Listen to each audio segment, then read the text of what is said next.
صاحب دل اگر صاف طور پر زہر بھی پی لے تو اسے وہ اثر نہیں کرتا، بلکہ وہ زہر شہد بن جاتا ہے۔ اگر تم چاہتے ہو کہ تم میٹھی اور مفید باتیں کرنے لگو تو مسلسل اور فضول بولنے کی لالچ سے صبر کرو اور یہ حلوہ مت کھاؤ۔ یاد رہے، جو شخص صبر بجا لاتا ہے وہ سرب فلک ہو جاتا ہے، اور جو شخص نفسانی لذتوں کا حلوہ کھاتا ہے وہ تنزل کر جاتا ہے۔ تم میں ابھی نمرودی اوصاف موجود ہیں، اس لیے آگ کے پاس نہ جاؤ۔ اگر جانا ہی چاہو تو پہلے ابراہیم علیہ السلام بن جاؤ۔ مرد کامل اگر مٹی ہاتھ میں لے لے تو وہ سونا بن جائے، برخلاف اس کے اگر ایک ناقص آدمی سونا لے لے تو وہ بھی راکھ ہو جائے۔ ناقص آدمی کا ہاتھ شیطان کا ہاتھ ہوتا ہے، کیونکہ وہ خود دھوکے اور مکر کے جال میں گرفتار ہے۔ جو ناقص و نااہل شیطان کا متبع ہے، اس کا اتباع کرنا شیطان ہی کا اتباع ہے۔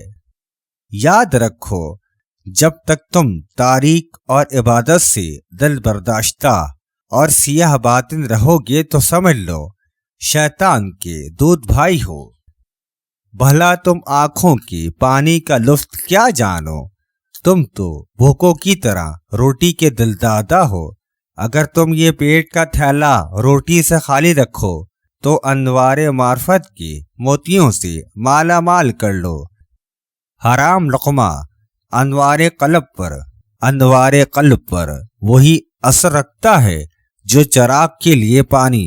جو روزی موت قلب کا باعث ہو وہ روزی نہیں بلکہ زہر ہے۔ جس لقمے نے دل میں نور اور کمال کو ترقی دی ہے وہ قصب حلال سے پیدا کیا ہوا لقمہ ہوتا ہے۔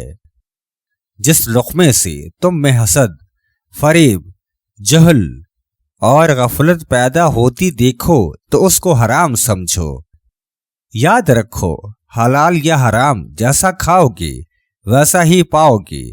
پاک و طیب و خوراک کا ثمرہ اچھا ملے گا، اور حرام و ناپاک کا غذا کا نتیجہ خراب۔ نہ عبادت کام آئے گی نہ دعا قبول ہوگی۔ جو چیز بلا مشقت حاصل ہوئی ہو اگرچہ کتنی نایاب ہو اس کی قدر نہیں ہوتی، اور نادان آدمی اس کو نہایت سستی داموں دے ڈالتا ہے۔ انسان کو بھیڑوں سے سبق سیکھنا چاہیے۔ بھیڑ جب اپنے چرواہے کی آواز سنتی ہے جو چرنا چھوڑ دیتی ہے، اور وہ چرواہا جس جانب اشارہ کرتا ہے وہ اسی جانب چل پڑتی ہے، جبکہ انسان اپنے نفس کی اطاعت میں اللہ تعالیٰ کے حکم کو ماننے سے انکار کر دیتا ہے۔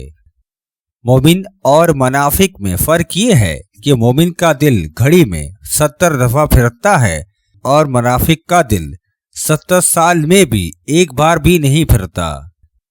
اللہ تعالیٰ کے عاشق کا دل اس چراغ کی مانند ہے جو صاف قندیل میں رکھا گیا ہو اور عالم ملکوت کو روشن کرتا ہو۔ روٹی کھاتے وقت دانت ٹوٹ کر منہ میں آ جائے تو سمجھ جاؤ بہت جلد گھر میں خوشحالی اور دولت آنے والی ہے۔